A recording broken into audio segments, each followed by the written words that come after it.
Bienvenue dans ce nouveau podcast, je suis très heureuse de vous retrouver. Alors, j'avais envie de parler avec vous de cette expérience de s'ouvrir à l'autre. Alors déjà que s'ouvrir à soi, c'est pas toujours simple quand on n'a pas encore compris comment fonctionnait notre langage de l'amour, qu'est-ce qui nous paralysait dans l'amour, qu'est-ce qui nous empêchait d'aimer qui l'on est dans toute son entièreté.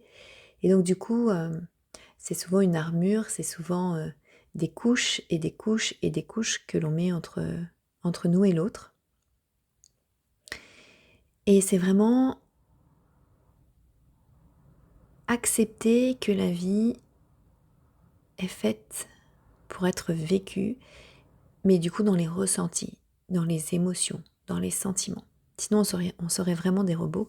Et vraiment ce qui vient au plus profond de soi, c'est ça, c'est vraiment euh, qu'est-ce qui m'empêche de m'ouvrir à l'autre. Alors, bien souvent, c'est par les expériences du passé.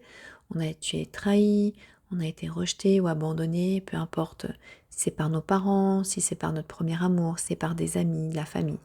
Peu importe, mais du coup, ça crée ce que moi j'appelle un schéma de survie, mais surtout, ce schéma vous a protégé.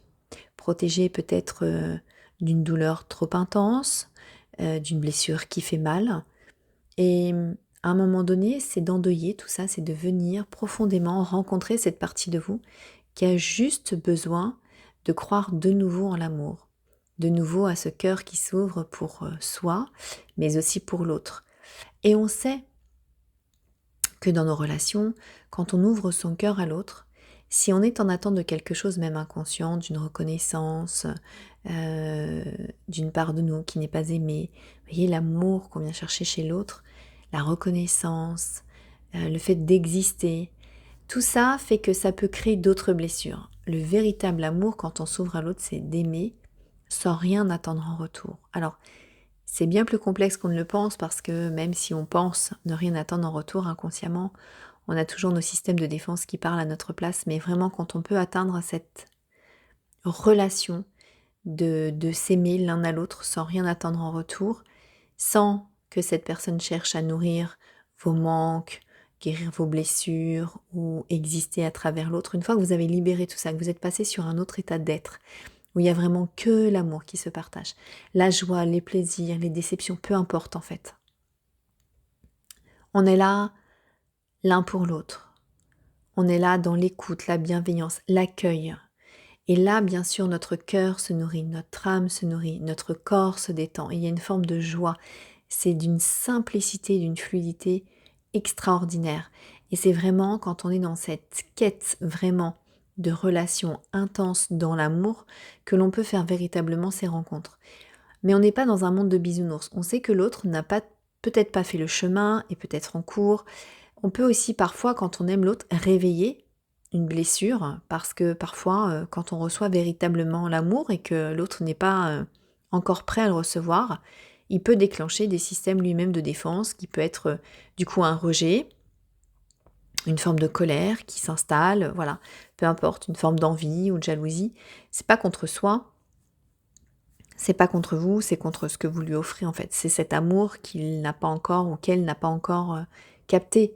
Parce que si c'est pas connu dans son schéma, elle peut peut-être avoir l'impression qu'il y a des attentes, qu'elle sera pas assez à la hauteur, que voilà.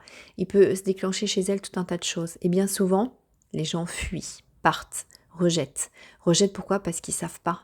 Parce qu'ils ne savent pas quoi en faire parfois même, de se dire et qu'est-ce que je fais de tout cet amour et comment on peut m'aimer sans qu'il n'y ait rien en retour? Quand on a connu ça toute sa vie, aimer vraiment dans quelque chose de très pur, bah oui, c'est un langage qui n'est pas encore, on va dire, courant sur Terre. Et du coup, ça peut parfois perturber ou de se dire, ça peut pas être vrai, voilà. Donc, peu importe, mais au moment où vous ouvrez votre cœur à l'autre, vraiment s'ouvrir à l'autre, c'est vraiment de laisser ce qui est plus vaste en vous. C'est vraiment ce silence, cette profondeur, ce sourire, ce regard que vous posez dans le non-jugement, vraiment dans toute authenticité.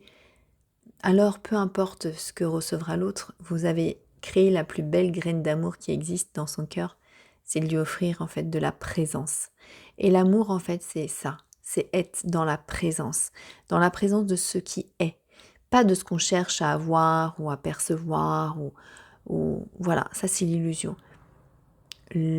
L'amour profond, le pouvoir de l'amour, c'est juste être dans l'instant présent et vraiment être dans cette présence absolue pour l'autre. Donc, exister, c'est vraiment être dans la présence et dans l'ouverture à l'autre, mais aussi être dans la présence et dans l'ouverture à soi.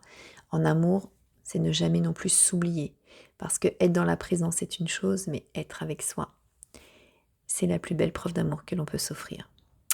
Je vous souhaite de très belles rencontres, que votre cœur s'ouvre et qu'il puisse nourrir tous les cœurs qui seront sur votre chemin, parce que c'est aussi comme ça que le monde changera, quand on s'accueillera mutuellement dans ce que l'on est, et pas chercher à modifier l'autre, alors nous serons dans un bel éveil.